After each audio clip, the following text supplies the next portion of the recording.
Hello dear student, welcome back to my channel M Sindhram class में। और आज हमारा सब्जेक्ट है, विषय है कंप्यूटर मेमोरी के बारे में। काफ़ी सारे एग्जाम का डेट वह हमने घोषित कर दिया है और हम लोगों को भी अपने जो तैयारी है उसको अच्छे से स्ट्रॉन्ग करनी है। तो आज से हमारा सेशन स्टार्ट होता है कंप्यूटर के बारे में। तो कंप्यूटर का मेमोरी का वर्गीकरण के बारे में हम पढ़ रहे हैं। अगर आप हमारे चैनल पे नए हैं तो चैनल को सब्सक्राइब करें, वीडियो को लाइक करें और ज़्यादा से ज़्यादा अपने फ्रेंड सर्कल में शेयर करें। ओके डियर स्टूडेंट, तो अब वक्त ज़ाया ना करते हुए हम पढ़ाई पे ध्यान देते हैं। आप समझते चले, नोट करते चले, ठीक है। तो कंप्यूटर मेमोरी का वर्गीकरण क्लासिफिकेशन ऑफ कंप्यूटर मेमोरीज, ठीक है। तो कंप्यूटर मेमोरी को कितने भागों में डिवाइड किया गया डियर स्टूडेंट? तो दो भागों में डिवाइड किया गया। पहला है प्राथमिक मेमोरी, जिसको मेन मेमोरी भी कहा जाता है, ठीक है। और सेकेंडरी मेमोरी है, दूसरा क्या है, सेकेंडरी मेमोरी, जिसको ऑक्सिलरी मेमोरी भी कहा जाता है। अब हम प्राइमरी मेमोरी के बारे में विस्तार से पढ़ेंगे। तो प्राइमरी मेमोरी को भी दो भागों में बांटा गया है। पहला है स्थायी मेमोरी, जिसको नॉन वोलाटाइल कहा जाता है, और दूसरा है अस्थायी मेमोरी, जिसको वोलाटाइल मेमोरी कहा जाता है। अब स्थायी मेमोरी के अंतर्गत क्या क्या आता है उसको देखते हैं। तो स्थायी मेमोरी के अंतर्गत आता है रोम, प्रोम, ई प्रोम और ई प्रोम, और लास्ट में आता है यूबीई प्रोम, ठीक है। तो रोम का मतलब क्या होता है डियर स्टूडेंट? रोम मतलब वह डाटा, रोम में वह डाटा डाला जाता है कंपनी के द्वारा जिसको हम बदल नहीं सकते, ठीक है, बदल नहीं सकते। इसी के नाम है रोम, रीड ओनली मेमोरी। रोम का फुल फॉर्म होता है रीड ओनली मेमोरी, ठीक है। जब कंप्यूटर को बनाया जाता है तो उस समय कंप्यूटर का जो निर्माण करने वाला कंपनी है, जो डाटा डाला जाता है रोम में, उसको कोई बदल नहीं सकता, ठीक है। इसीलिए रोम को स्थायी मेमोरी कहा जाता है, ठीक है। तो अब है रोम का फुल फॉर्म आपको बता दिया, रीड ओनली मेमोरी। अब सेकंड है प्रोम। प्रोम का फुल फॉर्म होता है प्रोग्रामेबल रीड ओनली मेमोरी, ठीक है। इसका एक फुल फॉर्म आप लिख लीजिए। और है ई प्रोम। ई प्रोम का फुल फॉर्म होता है erasable programmable read only memory, ठीक है डियर स्टूडेंट। उसके बाद है ई प्रोम। ई प्रोम का मतलब होता है electrically erasable programmable read only memory, ठीक। अब है लास्ट में यू भी ई प्रोम का मतलब होता है ultraviolet erasable programmable read only memory, ठीक है डियर स्टूडेंट। अब पढ़ते हैं हम अस्थायी मेमोरी के बारे में, ठीक है। अस्थायी मेमोरी, इसको इंग्लिश में भी आपको याद करना है वोलाटाइल, ठीक है। सबसे पहले आपको बता दूंगा, आप अगर अपना इंग्लिश भी स्ट्रॉन्ग कर लें, क्योंकि उसके इंग्लिश से रिलेटेड कई सारे क्वेश्चन आते हैं, ठीक है। तो आपको अगर दिया रहेगा नॉन वोलाटाइल और वोलाटाइल, तो आपको पहचानना है कि स्थायी है और अस्थायी है, ठीक है। अब वोलाटाइल मेमोरी को भी तीन भागों में बांटा गया है। पहला रजिस्टर है, कैश मेमोरी है और रैम है, ठीक है।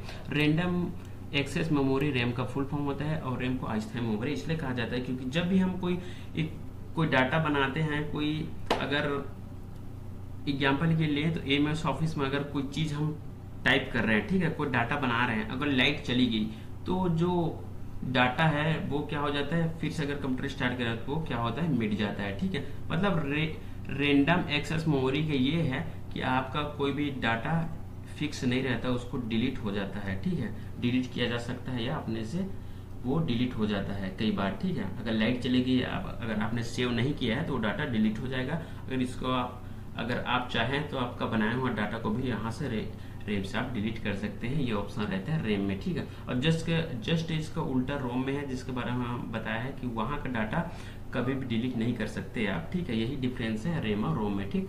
अब रैम के अंतर्गत और क्या आता है? तो रैम के अंतर्गत आता है डायनेमिक रैम, ठीक है, डायनेमिक रैम, और दूसरा आता है स्टैटिक रैम, ठीक है डियर स्टूडेंट। तो रैम के अंतर्गत क्या क्या आता है उसको आपको याद रखना है, डायनेमिक रैम और दूसरा है स्टैटिक रैम। अब हम चलते हैं सेकेंडरी मेमोरी में। तो सेकेंडरी मेमोरी को ऑक्सिलरी मेमोरी भी कहा जाता है। तो इस चीज में आप एग्जाम हॉल में अगर बैठे हैं तो इसमें आप कंफ्यूजन ना होइए, तो अच्छा सा अपना इंग्लिश भी बना कर रखे, secondary memory and auxiliary memory, ठीक है। तो ऑक्सिलरी मेमोरी यानी सेकेंडरी मेमोरी कितने भागों में डिवाइड किया गया? दो भागों में। कौन कौन से? सिक्वेंशियल मेमोरी और डायरेक्ट एक्सेस मेमोरी में डिवाइड किया गया, ठीक है डियर स्टूडेंट। तो सिक्वेंशियल मेमोरी के अंतर्गत एक ही आता है मैग्नेटिक टेप, ठीक है, मैग्नेटिक टेप आता है सिक्वेंशियल मेमोरी के अंतर्गत।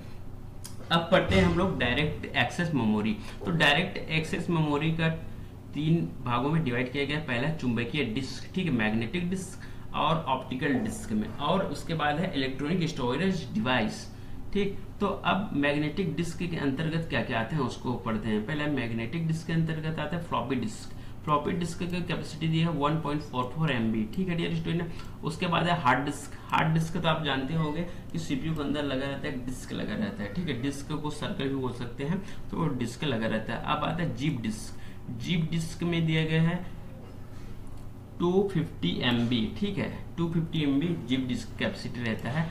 उसके बाद विंचेस्टर डिस्क, ठीक है dear student, Winchester disk last है चुंबकीय डिस्क का, ठीक। अब है ऑप्टिकल डिस्क। ऑप्टिकल डिस्क के अंतर्गत आता है सीडी रोम, ठीक है, सीडी रोम सभी जानते हैं, और 700 इसके MB है। उसके बाद है CDR। CDR का कैपेसिटी है यहाँ पे दिया गया है 700। लेकिन मैं आपको बता दूं कि आज क्या साइंटिस्ट में क्या होता है, इन्वेंशन होता रहता है, यानी आविष्कार होता रहता है। कुछ जरूरी नहीं है कि CDR का अभी वर्तमान में 700 है तो 700 ही रहेगा। हो सकता है अगर इसमें और नया जनरेशन आ जाए, 5 आ रहा है, 5G जनरेशन आ रहा है, 6G जनरेशन आ रहा है, तो इसमें इसका कैपेसिटी बढ़ भी सकता है, ऐसा भी है CDR का, ठीक है। अभी फिलहाल तो 700 है। उसके बाद CDRW, ठीक है, CDRW में 700 MB का है, और DVD का है 4.7 GB, ठीक है। जीबी को भी मैं आपको बता दूं, जीबी का फुल फॉर्म होता है गीगाबाइट, ठीक है। कई लोग इनको गलत पढ़ते हैं गीगाबाइट करके, तो वो गलत है, ये गीगाबाइट है डियर स्टूडेंट, ठीक है। उसके बाद आता है BRD, ठीक है। BRD इसका जो कैपेसिटी होता है 25 to 30 GB, ठीक। उसके बाद है HVD इसका जो कैपेसिटी है 6 TB। आप समझ सकते हैं TB का मतलब होता है टेराबाइट, यानी बहुत सारा कैपेसिटी। अब DVD को भी मैं समझा देता हूँ। तो DVD का फुल फॉर्म होता है डिजिटल वीडियो डिस्क, ठीक है। डिजिटल वीडियो डिस्क होता है इसका फुल फॉर्म। इसका भी कई बार फुल फॉर्म पूछा जाता है कई कंपटीशन एग्जाम में, like Vyapam and PSC and any other exams of central government, ठीक है डियर स्टूडेंट। अब पढ़ते हैं हम इलेक्ट्रॉनिक स्टोरेज डिवाइस के बारे में। तो इलेक्ट्रॉनिक स्टोरेज डिवाइस के अंतर्गत आता है आपका पेन ड्राइव, ठीक है। पेन ड्राइव को फ्लैश मेमोरी भी बोला जाता है, आप अच्छे से याद रख लें, फ्लैश मेमोरी यानी पेन ड्राइव। उसके बाद है मेमोरी कार्ड। मेमोरी कार्ड तो आप सभी जानते हैं को मोबाइल में चिप रहता है ना, चिप वही मेमोरी कार्ड। उसके बाद सॉलिड स्टेट ड्राइव, ठीक है, solid state drive. Flash memory को भी सभी जानते हैं, आजकल तो लगभग सभी के पास रहते हैं पेन ड्राइव, ठीक। अब आगे बढ़ते हैं हम लोग। आप नोट करते चले साथ ही साथ, ताकि आपको नोट करते जाएंगे तो बाद में आपको रिवीजन करने में आसानी होगी। और सबसे बड़ी बात, क्योंकि अभी लैब अटेंडेंट में और छात्रावास अधीक्षक में कंप्यूटर के काफ़ी सारे नंबर के क्वेश्चन आने वाले हैं, ठीक। अब मेमोरी का जो बैलेंस है उसके बारे में देखेंगे। मेमोरी का बैलेंस बनाए गए हैं यहाँ पे, और कई सारे क्वेश्चन इससे रिलेटेड आते हैं। तो पहला है, आपको देखने को मिला होगा 1 बिट इक्वल ऐसे करके। तो 1 बिट का होता है 0 1, ठीक है। 1 बिट का कितना होता है इक्वल 0 1। अब 4 बिट का होता है आपका इक्वल 1 निब्बल, ठीक है। ये 4 बिट वाला IMP क्वेश्चन है, कई बार यहाँ पे पूछा गया है। जहाँ तक मैंने देखा है 4 बिट इक्वल इसका कितना स्टोरेज होता है ऐसा पूछा जाता है, या 4 बिट का कितना होता है, तो आपको बताना है कि 1 निब्बल, ठीक है। 4 बिट इक्वल तो 1 निब्बल बताना है। अब 8 बिट का होता है 1 बाइट, और 1000 बाइट का होता है 1 किलोबाइट, ठीक है। यहाँ पर KB, MB, GB, TB, PB, EB, ZB, YB ऐसा शॉर्ट फॉर्म में दिया है। उसके साथ साथ आपको समझने के लिए फुल फॉर्म में भी दिया गया है, तो इसको भी आपको समझते चलना है, ठीक है।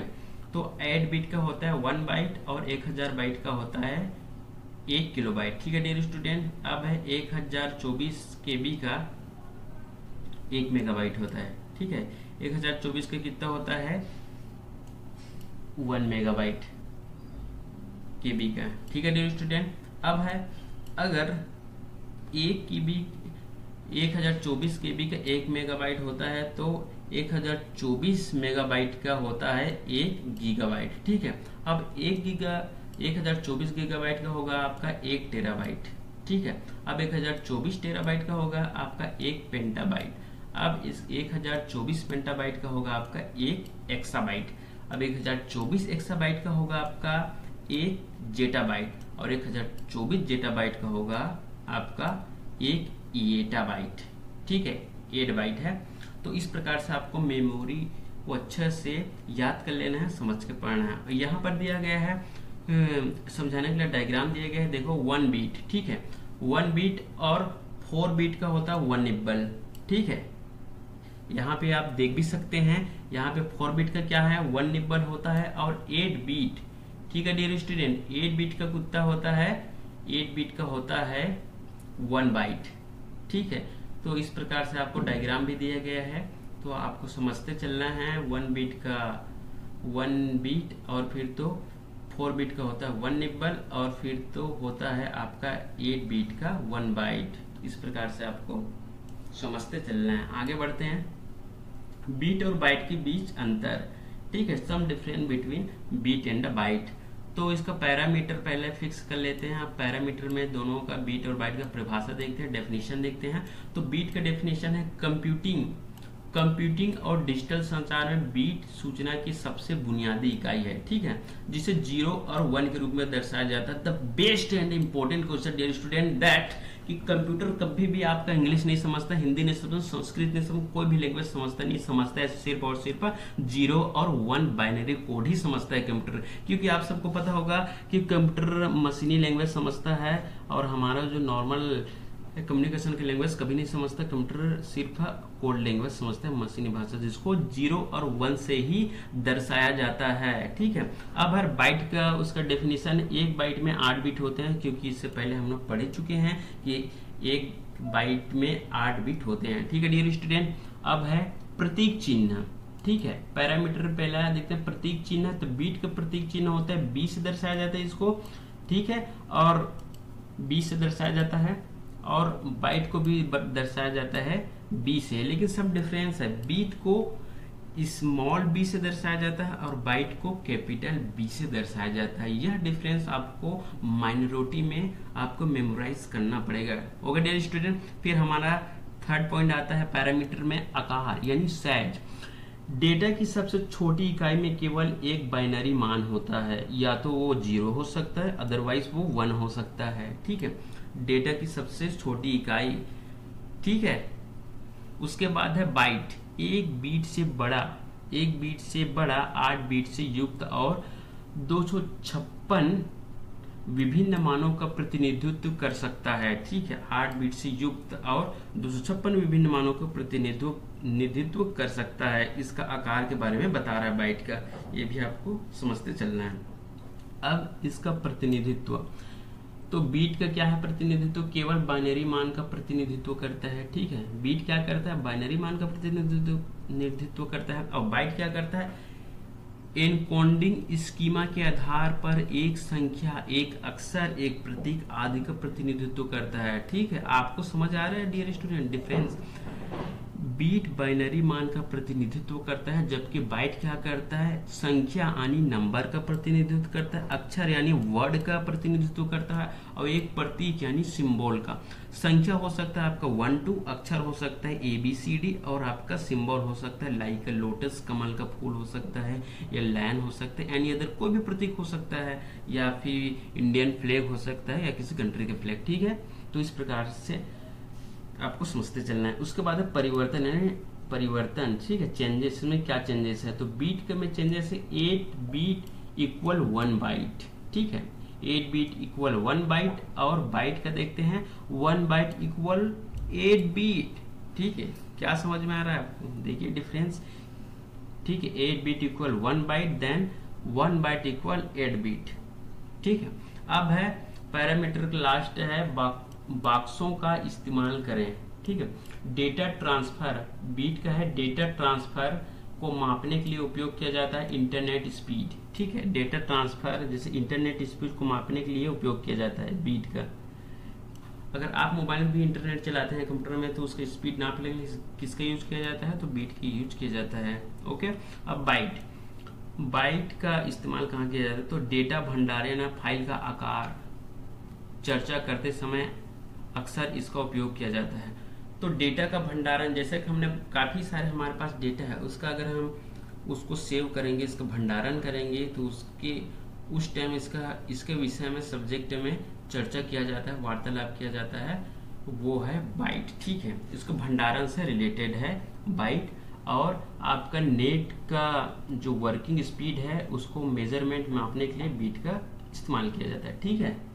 अब आगे बढ़ते हैं, तो यहाँ पर आपको एक डायग्राम बताया गया है जिसमें आप देख सकते हैं कि increase capacity and access and decrease cost. ठीक है, इसका मतलब होता है इंक्रीज कैपेसिटी, ठीक है, क्षमता का विस्तार। ठीक है, क्षमता का विस्तार हो रहा है। कैसे विस्तार हो रहा है? तो क्षमता का रजिस्टर के पास सबसे ज्यादा कैपेसिटी होती है, उसके कैश मेमोरी के पास होता है, तो कैश मेमोरी के बाद आता है मेन मेमोरी के पास उसका कैपेसिटी होता है, और उससे अधिक हार्ड डिस्क में, हार्ड डिस्क से फिर ज्यादा मैग्नेटिक डिस्क, उसके बाद होता है मैग्नेटिक टेप में। ठीक है, अब इसका जस्ट उलट फेयर है, इसका increase cost and speed and decrease capacity. ठीक है, इसका मतलब हुआ इंक्रीज कॉस्ट मतलब मूल्य में वृद्धि, स्पीड एंड डिक्रीज कैपेसिटी यानी कि उसका स्पीड, यानी उसका स्पीड तो आप समझते हैं हिंदी में तेज, और डिक्रीज कैपेसिटी यानी कि क्षमता में क्या होता है? डिक्रीज मतलब नीचे। तो अब देखते हैं इसका कॉस्ट में कौन कितने, तो मैग्नेटिक टेप का आपका कॉस्ट कम पड़ेगा, और फिर उसके बाद मैग्नेटिक डिस्क का, फिर हार्ड डिस्क का, main memory and random access memory, फिर कैश मेमोरी का, फिर रजिस्टर का। ठीक है, तो कॉस्ट में भी सबसे कम आपको पड़ेगा मैग्नेटिक टेप। तो इसका कॉस्ट में इस राइट साइड का आप देखेंगे तो जो निशान है एरो का निशान, वो कॉस्ट को रिप्रेजेंट कर रहा है, और फिर तो लेफ्ट साइड का जो एरो का निशान है डाउन एरो का, वो आपका कैपेसिटी को रिप्रेजेंट कर रहा है। तो आपको कैपेसिटी समझते चलना है कि रजिस्टर हाई कैपेसिटी और लो कैपेसिटी में आएगा आपका मैग्नेटिक टेप। फिर देखते हैं कि इसका कॉस्ट से रिलेटेड देखते हैं तो मैग्नेटिक टेप, और सबसे हाईएस्ट है आपका रजिस्टर। ठीक है, ये कॉस्ट से और कैपेसिटी से रिलेटेड डायग्राम है जिसको आपको समझना है। ओके, अब है मेमोरी क्या है, तो आपको समझा देते हैं कि मेमोरी क्या है, व्हाट इज मेमोरी। ठीक है डिजिटल, अब देखते हैं कि मेमोरी के बारे में आपने कंप्यूटर में भी देखे हैं, मोबाइल में भी देखे होंगे। तो मेमोरी कंप्यूटर का सबसे महत्वपूर्ण भाग होता है। ठीक है, जिसका उपयोग हम डाटा, इंफॉर्मेशन, प्रोग्राम को अस्थायी रूप से स्टोर करने के लिए करते हैं। अब डाटा क्या है, इंफॉर्मेशन, प्रोग्राम क्या है, तो हमें मेमोरी की जरूरत कब पड़ता है कंप्यूटर में और मोबाइल में? तो हमारे डाटा के लिए। ठीक है, डाटा कैसे, तो मैं आपको बता दूं, जैसे हम लोग अपने मोबाइल में कंप्यूटर फोटो रखते हैं। ठीक है, फोटो रखते हैं, वीडियो, तो वो क्या है? हमारा डाटा है, इंफॉर्मेशन है, और कई प्रकार के जैसे कि हमारे पास एप्लीकेशन है, उसको अगर स्टोर करके रखते हैं। ठीक है, स्टोर करके रखने के लिए कहाँ रखेंगे? मेमोरी में रखेंगे। तो मेमोरी में रखने के लिए हमें मेमोरी की जरूरत पड़ेगी ना, तो वही है आपका मेमोरी। आप मोबाइल में भी रखते हैं, कई सारे पिक्चर्स है, वीडियो है, कई डाटा रहते हैं, वो कहाँ स्टोर रहते हैं? मेमोरी में रहते हैं। वही सेम चीज कंप्यूटर में भी रहता है। ठीक, आगे बढ़ते हैं। मेमोरी एक स्टोरेज डिवाइस होते हैं। ठीक है, बिल्कुल स्टोरेज डिवाइस है जिसका उपयोग हम किसी भी डाटा, इंफॉर्मेशन कंप्यूटर में स्टोर करने के लिए करते हैं। ये ठीक है, ये भी बहुत अच्छी बात है। और कंप्यूटर मेमोरी एक फिजिकल डिवाइस होती है। कंप्यूटर मेमोरी क्या होता है? फिजिकल डिवाइस होता है। फिजिकल डिवाइस मतलब क्या होता है डियर स्टूडेंट? फिजिकल डिवाइस मतलब जिसको हम छू सकते हैं। Some different between hardware and software. तो ये क्या है? मेमोरी है, फिजिकल डिवाइस होती है जिसको हम स्पर्श कर सकते हैं, छू सकते हैं। ठीक, जो डाटा या इंफॉर्मेशन को परमानेंटली या टेम्परेरी स्टोर करके रखती है। ठीक है, मेमोरी क्या करता है? हम जो डाटा, वीडियो, फोटो जो रखते हैं उसको परमानेंट स्टोर करके रखता है, या टेम्पररी यानी परमानेंट। हम चाहे तो उसको परमानेंट भी रख सकते हैं, या फिर हम टेम्पररी करके उसको फोटो या वीडियो को बाद में डिलीट भी कर सकते हैं, यानी इसको टेम्पररी भी स्टोर करके रख सकते हैं। ठीक है, अब मेमोरी में एक ऐसा स्टोरेज एरिया या स्थान होता है जहां डाटा को प्रोसेस या स्टोर किया जाता है, जिसकी साथ कंप्यूटर या कोई अन्य डिवाइस अच्छे से काम करता है। ठीक है, जिसके साथ कंप्यूटर और अन्य डिवाइस क्या करता है? अच्छे से काम करता है। ओके, अब मेमोरी के प्रकार पढ़ते हैं। ठीक है, तो पहले भी पढ़ चुके हैं मेमोरी के प्रकार। कितने प्रकार के होते हैं? तो दो प्रकार के होते हैं, प्राइमरी मेमोरी और सेकेंडरी मेमोरी।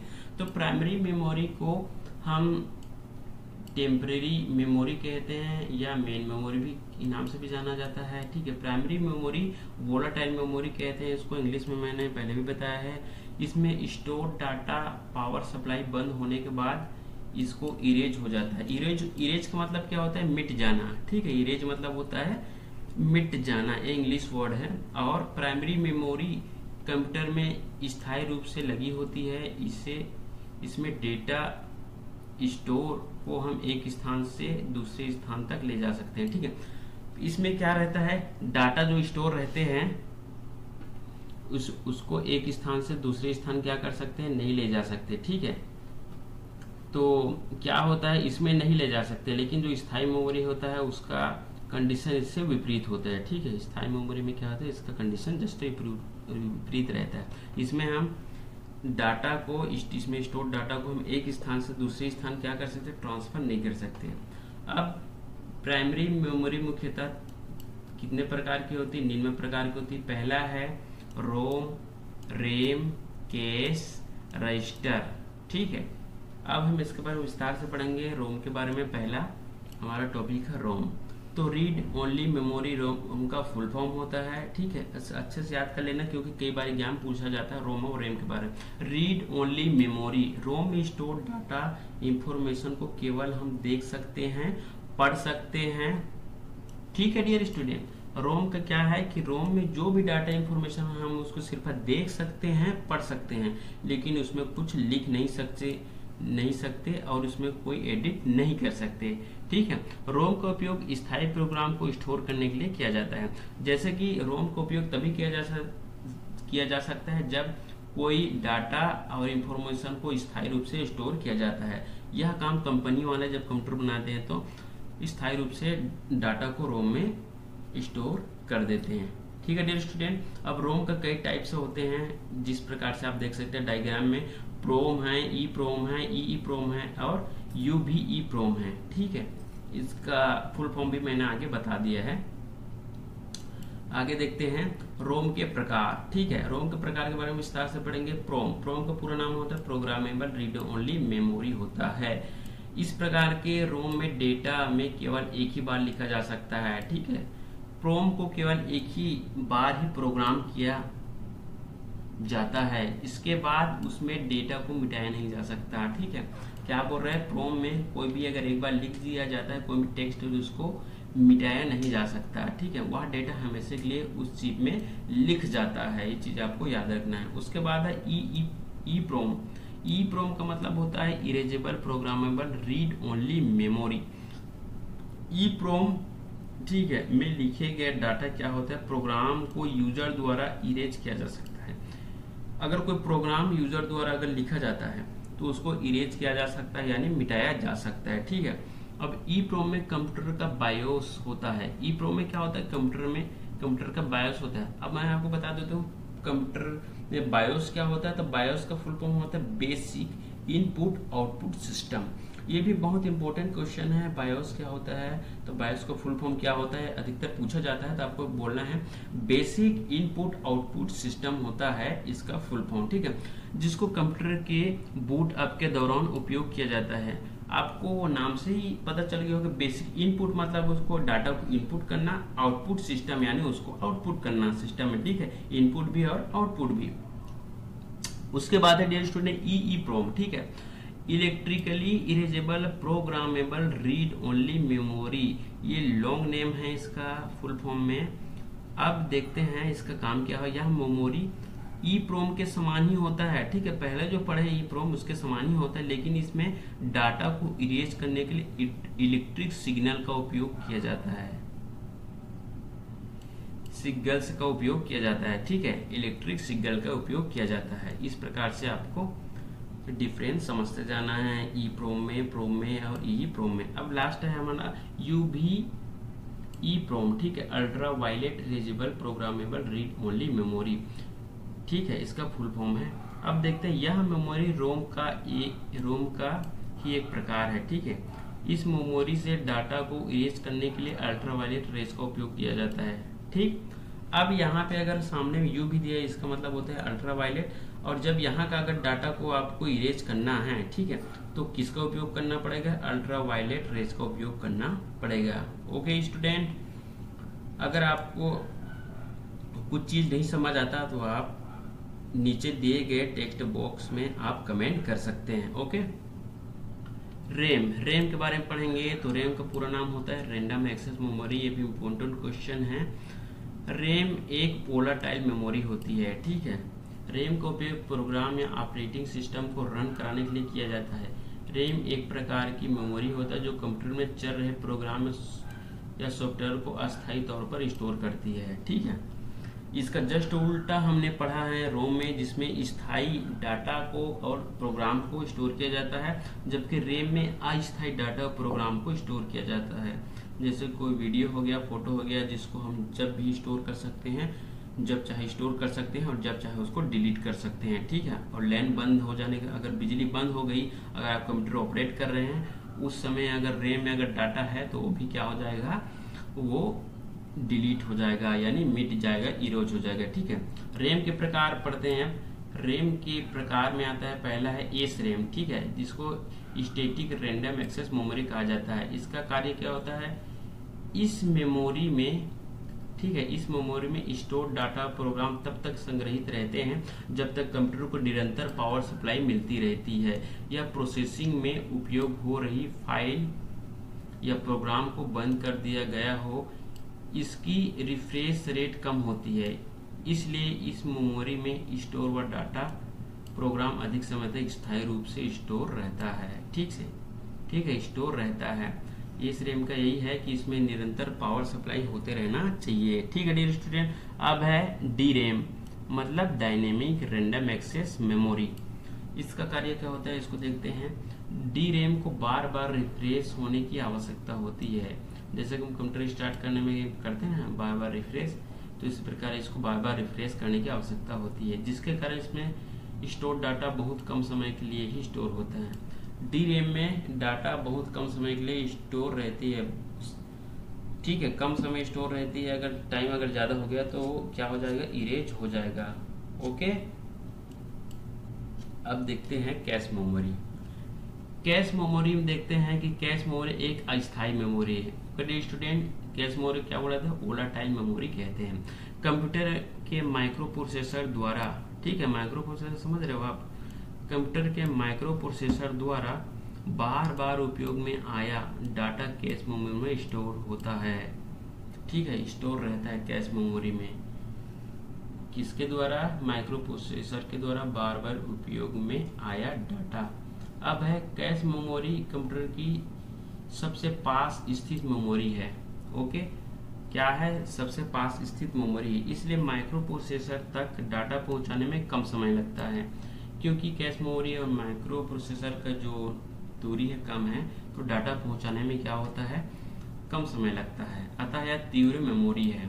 अब यह सीपीयू और मेन मेमोरी के बीच बफर के रूप में कार्य करती है, ठीक है, बफर समझते हो ना आप, के कार्य करती है। इसका आकार पढ़ते हैं।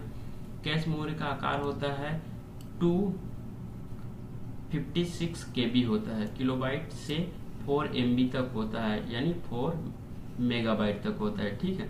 यह मदरबोर्ड पर लगा होता है। कैश मेमोरी कहाँ पर लगा होता है स्टूडेंट, तो मदरबोर्ड पर लगा होता है। अब मदरबोर्ड कहाँ पर लगा होता है मैं बताता हूँ।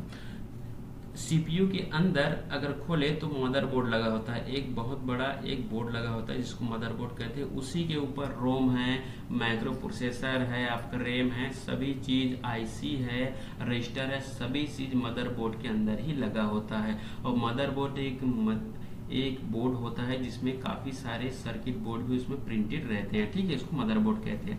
अब कैश मेमोरी 3 प्रकार के होते हैं, इसमें 3 प्रकार के में 3 लेवल है, लेवल 1, लेवल 2, ठीक है, और लेवल 3। पहला लेवल 1 को देखते हैं। लेवल 1 में क्या है, कैश को ऑन बोर्ड अथवा प्राइमरी कैश के नाम से भी जाना जाता है, जो सीपीयू में निर्मित होता है, ओके। लेवल 1 कैश साइज में बहुत छोटा होता है, ठीक है, किंतु तीव्र होता है। हालांकि साइज में छोटा होता है लेकिन इसको गति क्या होता है स्टूडेंट, तीव्र होती, स्पीड होती है। अब ज्यादातर कंप्यूटर में यह 16 KB की होती है। यह एग्जीक्यूटिव हो रहे निर्देशों को क्या करती है, रखती है, मतलब जो भी निर्देश एग्जीक्यूटिव रहता है उसको क्या करता है, रखता है, निर्देशों को क्या करता है, अपने पास रखती है। अब है लेवल 2 कैश। L2 कैश को बाह्य यानी एक्सटर्नल सेकेंडरी कैश के नाम से भी जाना जाता है। यह एक अलग चिप में निर्मित होती है परंतु यह परंपरागत, ठीक है, परंपरागत से अधिक तेज होती है, परंपरागत कन्वेंशनल मेमोरी से भी अधिक तेज होती है। यह मदरबोर्ड की स्पीड की परिसीमा का कारण नहीं होती, क्योंकि L2 कैश की रेंज 128 KB से 1 MB तक होती है। ठीक है, इसके रेंज क्या होता है, 128 KB से क्या होता है, 1 MB तक होती है। संभावित आगामी निर्देशों को रखती है, यानी कि जो निर्देश और आपका डायरेक्शन संभावित होता है उसको क्या करता है, ये रखता है। अब है लेवल 3 कैश। ओके, इसका प्रयोग सामान्यतः नहीं किया जाता। ठीक है, लेवल 3 कैश है, इसका उपयोग सामान्यतः नहीं किया जाता। यह कैश मदरबोर्ड पर ही जोड़ी जाती है। इस कैश का प्रयोग उच्च क्षमता वाले कंप्यूटर के लिए किया जाता है, जो जिस कंप्यूटर का कैपेसिटी या क्षमता बहुत उच्च होता है, ठीक है, क्षमता वाले कंप्यूटर के लिए किया जाता है।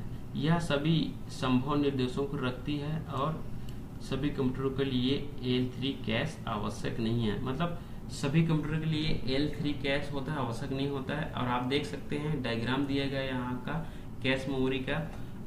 आप थ्योरी पढ़ते पढ़ते आप डायग्राम में भी देख के समझ सकते हैं कि कैश का डायग्राम कैसा रहता है, दिखता कैसा है, मदरबोर्ड में किस प्रकार से वो मदरबोर्ड से चिपका रहता है, लगा रहता है। ओके, आगे बढ़ते हैं। आगे जैसे थ्योरी पढ़ते जाएंगे उसमें डायग्राम भी दिया गया है। ओके, अब है हमारा रजिस्टर। ठीक, रजिस्टर देख सकते हैं यहाँ पर डायग्राम में दिया गया है। रजिस्टर में लगे रहते हैं, चिप लगे रहते हैं, देख सकते हो 4 हैं। तो रजिस्टर का आप डायग्राम देखो, क्या होता है कि डायग्राम देखकर थ्योरी पढ़ते हैं तो अच्छे से समझ में आता है स्टूडेंट। ठीक है, अब रजिस्टर डाटा को स्टोर करने का सबसे छोटा उपकरण होता है रजिस्टर। ठीक है, कोई भी डाटा हम लोग जैसे स्टोर करते हैं तो उसका सबसे छोटा उपकरण क्या होता है, रजिस्टर होता है, जो कंप्यूटर बाइट को अस्थायी रूप से स्टोर करता है। कंप्यूटर के जो बाइट होता है अस्थायी रूप से क्या करता है, इसको स्टोर करके रखता है। रैम ऐसे ही रजिस्टरों के परिपथों से मिलकर बनी होती है। ठीक है, रैम क्या होता है, ऐसे रजिस्टरों के परिपथों से मिलकर बनी होती है। ठीक है, अगर आपको पूछा जाए कि रैम किससे मिलकर बना होता है, तो ऐसी रजिस्टरों के परिपथ से मिलकर बना होता है। ओके, अब है सीपीयू में उपस्थित रजिस्टर स्टोर करने का कार्य करता है।